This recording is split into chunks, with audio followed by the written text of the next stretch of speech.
Greetings everyone, and welcome to Secondary Weekly, where I try to highlight some news stories from the previous week that you may have missed or flew under the radar.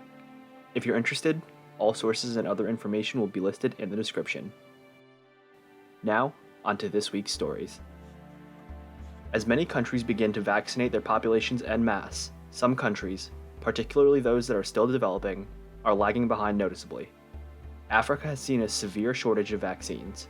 From South Africa to Nigeria, and even to Poland and Europe, fake vaccines have become a serious problem as demand still far outpaces supply. Along with fake vaccines, counterfeit N95 masks have also been discovered by governments around the world. The fake vaccines carry none of the effective ingredients of those sanctioned by the governments and could be worth millions of dollars if sold illegally. As pandemic restrictions are being lifted in the US, many cities find themselves facing a surge in crime. Homicide rates in cities across the country are jumping, with US major cities seeing a 30% increase since last year and up 24% since January. There are several reasons, but many believe that the pandemic sidelined active efforts to minimize gun violence.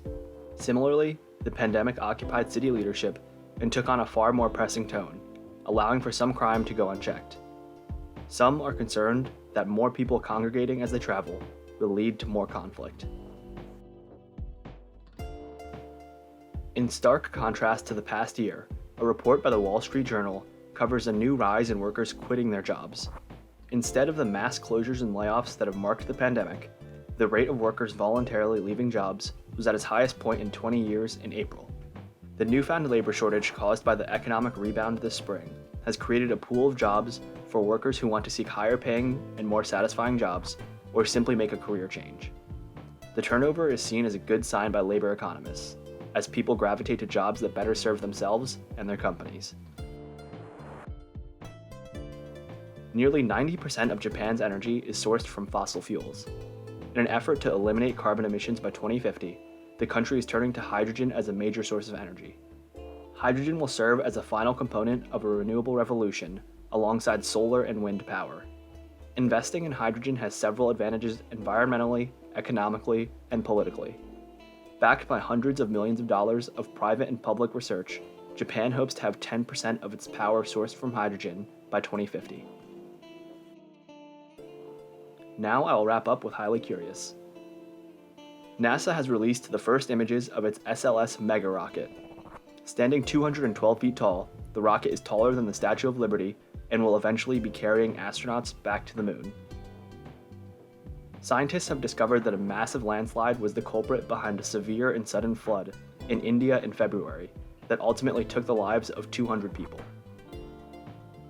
Possibly the third largest diamond ever was discovered in Botswana.